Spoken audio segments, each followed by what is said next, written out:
সবাইকে স্বাগত জানাই চ্যানেলে আসার জন্য। আমি প্রীতম বলছি। এখন তোমাদেরকে শোনাবো অবরুদ্ধ নিষিদ্ধের ৩য় পর্ব। লেখিকা তেজস্মিতা মর্তুজা।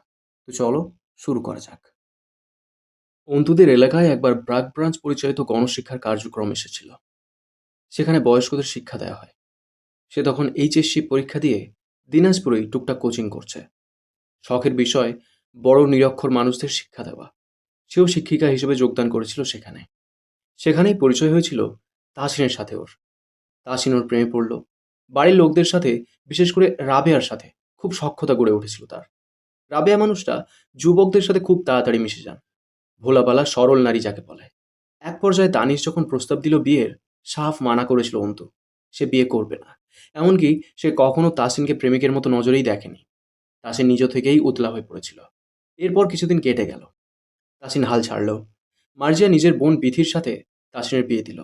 অথচ এখন কেন তাদের সংসারে অশান্তি, তা জানার কথা নয় অন্তুর।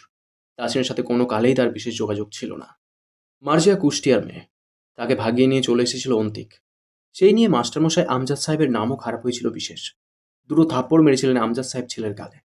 আর বিশেষ কিছু বলেননি। এরপর থেকে অন্তিক বদলেছে। মার্জিয়া নিজেকে প্রকাশ করেছে। শিক্ষিত মেয়ে হওয়া সত্ত্বেও আচরণ খুব নিচু মেয়েটার। অন্তুর আজ আর ভার্সিটিতে না গিয়ে উপায় নেই। আজ আরেকটা পরীক্ষা আছে ক্লাসে। ৯টার দিকে বেরিয়ে পড়ল সে ক্লাসের উদ্দেশ্যে। গেট দিয়ে বের হবার সময় আমজাদ সাহেবের সঙ্গে দেখা হলো। তিনি সকালে ট্রেনে দিনাজপুর ফিরেছেন কুড়িগ্রাম থেকে। অন্তু জিজ্ঞেস করলো, এই অসময়ে ফিরলে যে? কাজ শেষ হয়ে গেল, ফিরে এলাম। অন্তু থামলো। এরপর জিজ্ঞেস করলো, আব্বু, তোমার গ্রামের জমি বিক্রি করার এমন কি বিশেষ দরকার পড়লো? বলনি কিন্তু এখনো আমায়। গম্ভীর মুখে বললেন আমজাদ সাহেব, সব কথাই শুনতে হবে কেন? পড়ালেখায় মনোযোগ নষ্ট হবে এসব সাংসারিক বিষয় মাথা আনলে। মন দিয়ে পড়। তোদের সেকেন্ড ইয়ার ফাইনাল কবে? ক্লাস টেস্ট চলছে। ডেট দেবে খুব তাড়াতাড়ি। আমজাদ সাহেব বললেন, ভাড়া আছে কাছে? অন্তু মাথা নাড়ল। আছে। আমজাদ সাহেব শার্টের বুক পকেট থেকে 50 টাকা বের করে অন্তুর হাতে দিলেন। সাবধানে যাবি। ক্লাস শেষে দেরি করবি না। তাড়াতাড়ি ফিরে আসবি। অন্তু একটু সপ্রতিভ হলো। এই কথা কেন বলছো আব্বু? ক্লাস শেষে কোথাও কাজ আছে কোনো? না, নেই। তাহলে আর দেরি করার কি আছে? এমনিতেও ভার্সিটি চত্বর আজকাল ভালো চলছে না। অন্তুর বুক কাঁপল। আব্বু এখনো কিছু জানে না। এত অগাধ বিশ্বাস আর ভরসা অন্তুর উপর আব্বুর। সৃষ্টিকর্তা না করুন, খারাপ কিছু ঘটলে এই মানুষটা সইতে পারবে তো? মাথা ঝাড়া দিল অন্তু। ধুর, কিসব অযাচিত কথা ভাবছে সে। কিচ্ছু হবে না। রবের উপর ভরসা আছে অন্তুর। রিক্সা থেকে নেমে ভাড়া মিটিয়ে অন্তু এগিয়ে গেল গেট দিয়ে। অন্যরকম লাগছে কিছু একটা। জটলা পাকানো লোকজন ক্যাম্পাসে। এক স্থানে চেয়ার ও বেঞ্চি পাতা। জয় বসে আছে, পায়ে পা তুলে। পাশেই হামজা। দুজনের পরনেই সাদা পাঞ্জাবি। নভেম্বরের মাঝের সময়টা। শাল জড়ানো গায়ে। দুজনকে ঘিরে দাঁড়িয়ে আছে ছাত্র সংগঠনের ছেলেরা। হামজা স্বভাবসুলভ ভঙ্গিমায় গাম্ভীর্যপূর্ণ মুখে বসে আছে। জয় এদিক ওদিক তাকাচ্ছে। স্থির থাকার স্বভাব নেই বোধহয়। অজানা শঙ্কায় বুকটা ধুক করে উঠল অন্তুর। শ্বাস ধীর হলো তার। এক স্থানে একটু বেশি ভিড় দেখা যাচ্ছে। উদগ্রীব হয়ে চেয়ে আছে সকলে সেখানে নিচের দিকে। অন্তু কৌতূহল বুকে নিয়ে এগিয়ে গেল সেদিকে। ভিড় ঠেলে ঠুলে একটু ভেতরে ঢুকলো। সে সময় কারোর সঙ্গে ধাক্কা লাগলো ওর। খেয়াল করার সুযোগ পেল না। মুহূর্ত খানিকের জন্য চোখে পড়ল জীর্ণ একটা ময়লা কাপড়ে ঢাকা কোনো মেয়ের শোয়ানো দেহ মাঠের ঘাসের উপর পড়ে আছে। অন্তুর রক্ত সঞ্চালন থামল বোধহয় উত্তেজনায়। আড়াল হলো দৃশ্যটি মানুষের ভিড়ে। বেহুশের মতো সামনে এগিয়ে যাওয়ার চেষ্টা করলো। উবু হয়ে দাঁড়ানো লোকটাকে ধাক্কা দিয়ে একদম কাছে গিয়ে দাঁড়ালো দেহটার। কে এই মেয়েটা? অন্তু কোনো লাশের সম্মুখে দাঁড়িয়ে আছে। আঁখি এটা? বুকের রক্ত ছলকে উঠল অন্তুর। এটা আঁখি নাকি? দুকদম পিছিয়ে গেল সে। মুখটা বিবর্ণ। খামচির দাগে ভর্তি। ঠোঁটের কোনো রক্ত জমাট বেঁধে শক্ত হয়ে গেছে। কালচিটে রং ধারণ করছে। গাছে গাছে চুল ছিঁড়ে উঠিয়ে ফেলা হয়েছে যেন। বাকি দেহটা এক টুকরো কাপড়ে ঢাকা। নিশ্চয়ই শুধু এই কাপড়টুকুই দেহে। এই কাপড়টুকুর নিচে এতগুলো মানুষের ভিড়ে কোনো এক মেয়ের নগ্ন দেহ পড়ে আছে। অন্তুর মনে হলো সে মানসিক ভারসাম্য হারিয়ে ফেলছে, যার ফলে শরীরটা ভার ছেড়ে দিতে চাইছে। কারা করেছে এসব? যে লোকটিকে ধাক্কা দিয়েছিল সে এগিয়ে এলো। ধমকে উঠল অন্তুকে, পিছনে সরে দাঁড়ান।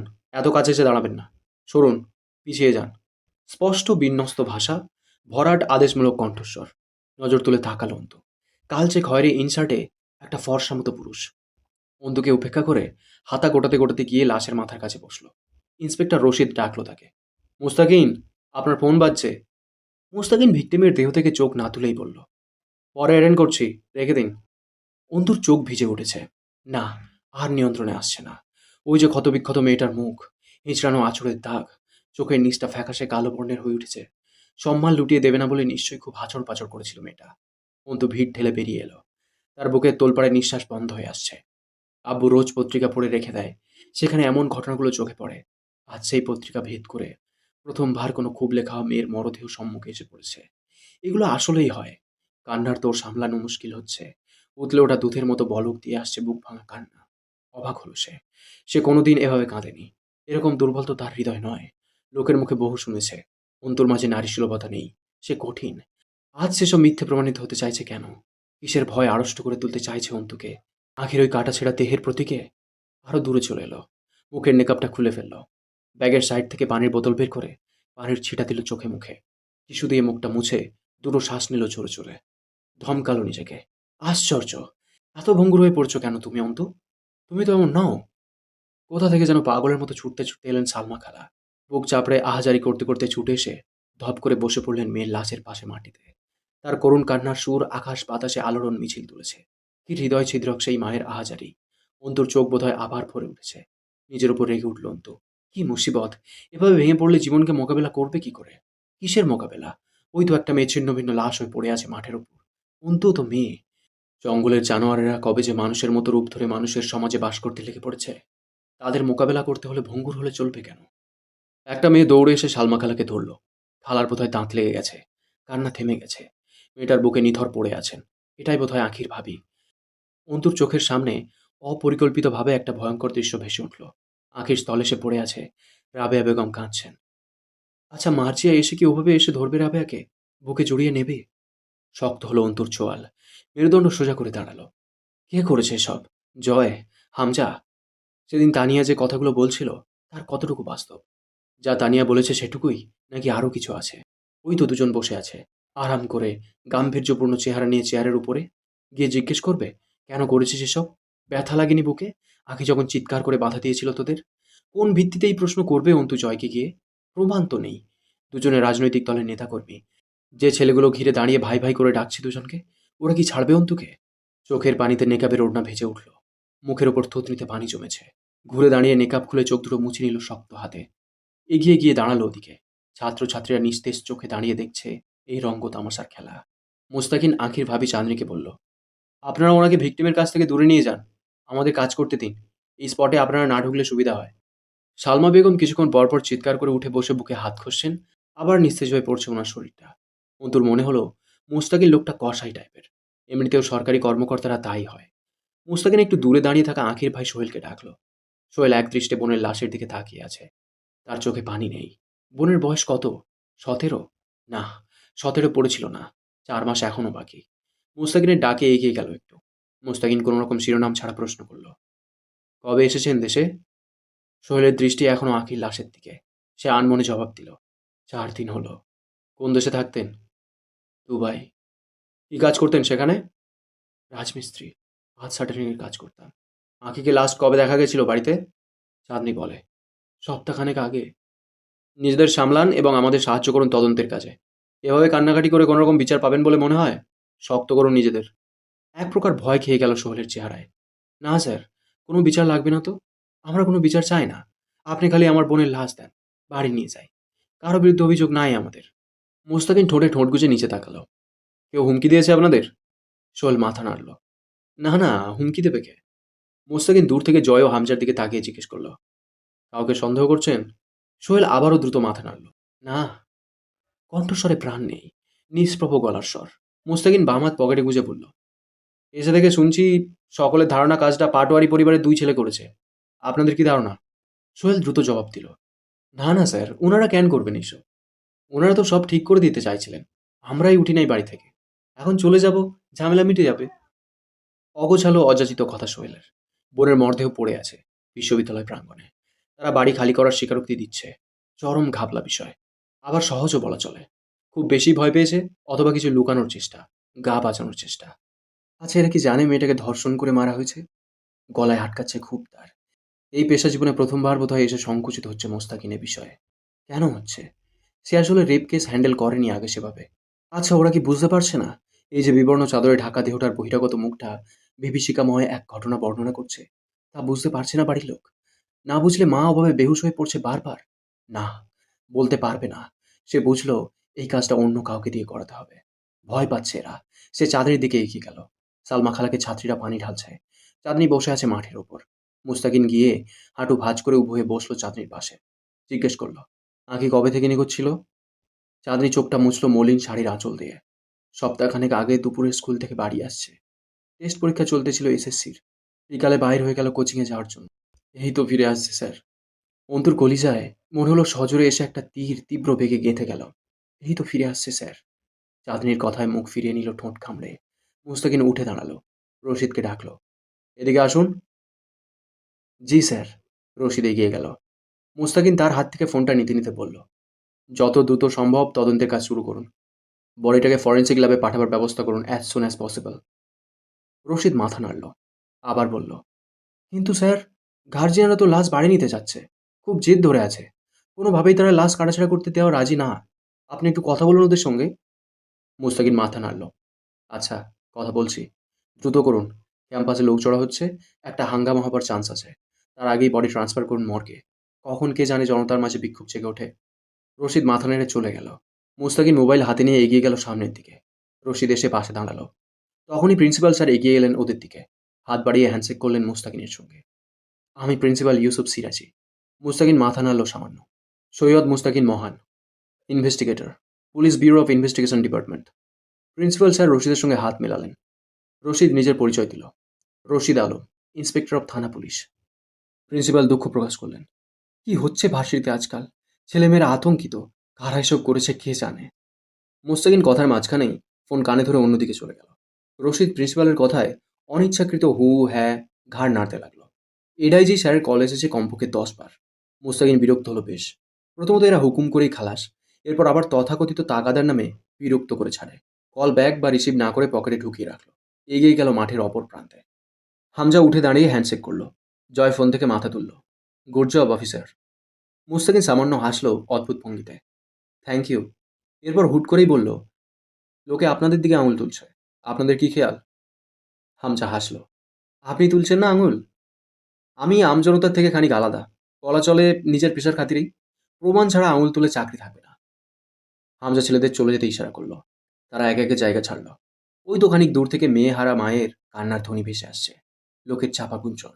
আর পরিবেশে অভিশাপের কালছিটে ধোঁয়া ছড়িয়েছে যেন। জয় জবাব দিল মুস্তাকিনের, আপনার চাকরি ধরুন আমি রক্ষা করব। তাহলে আঙুল তুলে জেলে ভরবেন তো?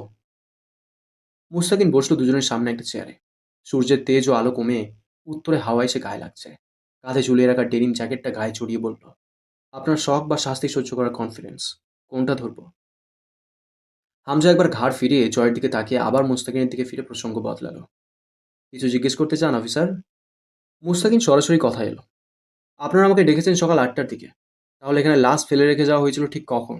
সে ব্যাপারে কোনো ধারণা আছে? হামজা মাথা নাড়ল। তা জানে না কেউই। আমাকে কল করা হয়েছে, তখন আমি ঘুমিয়েছিলাম। ছেলেরা কল করে জানালো। জয়ের দিকে ফিরল মুস্তাকিন। জয় মাথা ঝাঁকালো। ভাই আমাকে জাগিয়ে নিয়ে এসেছে। আমি ঘুমাচ্ছিলাম। মুস্তাকিন জিজ্ঞেস করলো, আপনারা একসঙ্গে থাকেন? জয় মাথা নাড়ল। হুম, এক বাড়িতে। হেসে ফেলল মুস্তাকিন। ক্ষণকাল পেরোতে তার মুখভঙ্গি সিরিয়াস হলো। ফের শুধালো, লাশ এক্স্যাক্টলি কোথায় ফেলা হয়েছিল সেই জায়গাটি দেখান আমাদের। সেটা তো দেখেছেন? বিশ্ববিদ্যালয়ের মেন প্রাঙ্গণের পেছন দিকটা নির্জন এবং গাছগাছালিতে ছাওয়া। সেখানে সচরাচর লোকের যাতায়াত অতটা নেই। দিনের বেলা ছেলেমেয়েরা আড্ডা দিতে নির্জন জায়গাটি বেছে নেয়। রাতে একদম শুনশান। ক্যাম্পাসের অফসাইড বলা চলে। সর্বপ্রথম লাশ দেখেছে ঝাড়ুদার। সে প্রথমে বুঝতে পেরেছিল না ওটা লাশ। কোনো মতে অন্যটা জড়ানো ছিল লাশের দেহে। পরে কে বা কারা যেন বিশ্ববিদ্যালয়ের প্রাঙ্গণে এনেছে। এটা সকালে এসে থানা পুলিশের কাছ থেকেই শুনেছে সে। মুস্তাকিন একবার নজর ঘুরিয়ে দেখল পুরো আশপাশটা। জয়ের দিকে তাকিয়ে বলল, আপনার চোখে প্রচুর ঘুম দেখছি। লালচে হয়ে আছে। রাতে ঘুমাননি মনে হচ্ছে। এখন একটু বিশ্রাম প্রয়োজন। কথাটা কোন দিকে নির্দেশ করে বলল মুস্তাকিন বোঝা গেল না যেন। জয় চাদরটা গা থেকে খুলে গলায় পেঁচালো ওড়নার মতো করে। এরপর চমৎকার হাসলো। রাতে ঘুমানোর অভ্যাস এমনিতেই নেই আমার। ঘুম আসলে সকালে হয়নি বলে সঠিক হতো আমার জন্য। সকালে টেনে তুলে আনা হয়েছে। আসলে আমাদের মতো নেতাকর্মীদের দুঃখ আর পরিশ্রম আপনারা কোনো দিন বুঝবেন না। জনতার মন রাখতে কত যে লোক দেখানো ঢং করতে হয়। যেমন ধরুন, আমার আসতে ইচ্ছে করছিল না। কষ্ট হচ্ছে না বিশেষ মেয়েটা বা তার পরিবারের জন্য। তবুও আসতে হলো। ইভেন ধর্ণা ধরে বসে থাকতে হচ্ছে হুদায় এখানে নিরস মুখে। কেন? কারণ তথাকথিত সমাজসেবক আমি। আপনি মানছেন আপনি তথাকথিত সমাজসেবক? মুস্তাকিন কথাটা বলে ভ্রু চায়। জয় চাদরটা গলা থেকে হাতে কবজিতে জড়াতে জড়াতে বলল, না মানার কি আছে?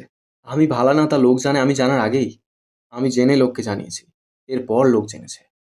সোজা কথাকে পেঁচিয়ে জটিল বানালো জয়। মুস্তাকিন ভ্রু কুঁচকে চেয়ে আছে, অথচ তার ঠোঁটের দুকোণে দুর্বোধ্য হাসি। হামজা জয়ের ঠিক বিপরীত পার্শ্বে অবস্থানকারী হিসেবে যেন আজ পেশাগতভাবে তার অভিষেক হয়ে গেল। জয়কে জিজ্ঞেস করে মোস্তাকিন, তাহলে আপনাকে সন্দেহের তালিকায় রাখবো? এই শীতল কথোপকথনগুলো আর কেউ শুনলে নির্ঘাত তাদের কাছে অগোছালো পাগলের প্রলাপ মনে হতো। অথচ তিনজনে বেশ স্বাচ্ছন্দ্যে নিজেদের আলোচনা সম্পন্ন করে উঠল। জয় তাকালো মুস্তাকিনের দিকে। কপট কৃত্রিম চিন্তার ছাপ ফুটল তার মুখে। হুম, এই কেসে সাসপেক্ট হিসেবে থাকতে থাকতে উল্টাপাল্টা কিছু প্রমাণ হয়ে গেলে ফাঁসি হয়ে যাবে। যেহেতু মেয়েটা মরে গেছে, এত তাড়াতাড়ি মরে কি লাভ? মরবো এরকম কোনো কেসের দায়েই, তবে একটু বয়সকালে। এটা থেকে বাদ রাখুন আমায়। অকপট পাগলাটে অভিব্যক্তি। অথচ মুস্তাকিনও এতে কোনো বিশেষ চমকিত প্রতিক্রিয়া দেখালো না। জয় উঠে গেল চেয়ার ছেড়ে। মুস্তাকিন হামজাকে বলল, কাউন্সিলর সাহেবকে একবার থানায় আসতে বলবেন বিকেলে। আপনি আসলেও পারেন। হামজা অস্বীকার করে নিচে আসতে। আমি আসতে পারবো না, বাবা যাবে। আমার কাজ আছে পৌরসভায়। বুঝতেই পারছেন, নির্বাচন এগিয়ে আসছে সামনে। মুস্তাকিন হাঁটতে হাঁটতে আবার পিছনে ফিরে দেখলো হামজাকে। পায়ের ওপর পা তুলে বসে আছে চেয়ারটায়। মুখে চাপ দাড়ি, পুরো ঠোঁটের উপর ঘন গোঁফ, গায়ে জড়ানো চাদরের প্রান্ত ঝুলছে একপাশে। তার একটু দূরেই দাঁড়িয়ে সিগারেটে লম্বা টান দিচ্ছে জয়। তার নজর অনুসরণ করে তাকিয়ে দেখল, ভিকটিমের দেহের অদূরে দাঁড়িয়ে থাকা বোরকা পরিহিত মেয়েটির দিকে বক্র দৃষ্টিকোণে চেয়ে আছে জয়। এই মেয়েটিই তখন ধাক্কা দিয়েছিল তাকে। পরিবেশ আর সকলের কাছে নারকীয়, অথচ দুই ভাই নির্লিপ্ত। তবে এ থেকে এটা প্রমাণ করার উপায় নেই এরা অপরাধে যুক্ত। জিপে উঠে বসলো মুস্তাকিন। নজর পড়ল আবারও মেয়েটির উপর। বিমূঢ় মূর্তির ন্যায় চেয়ে আছে লাশের দিকে। লাশকে ফ্রিজিং গাড়িতে তোলার ব্যবস্থা চলছে। মর্গ থেকে লোক এসেছে, অথচ লাশটিকে ল্যাবে নেওয়ার কথা। এতক্ষণ শুনলে অবরুদ্ধ নিষেধের তৃতীয় পর্ব। লেখিকা তেজস্মিতা মর্তুজা। আমার মনে হচ্ছিল যেন আমার আমার ভয়েসটা সেইভাবে এক্সপ্রেস করা হচ্ছে না বা শোনা যাচ্ছে না ঠিকঠাক। তোমাদের কেমন লেগেছে অবশ্যই কমেন্ট করে জানিও। আর পরবর্তী পর্ব খুব শীঘ্রই নিয়ে চলে আসছি। ততক্ষণ সুস্থ থেকো, ভালো থেকো। Thank you.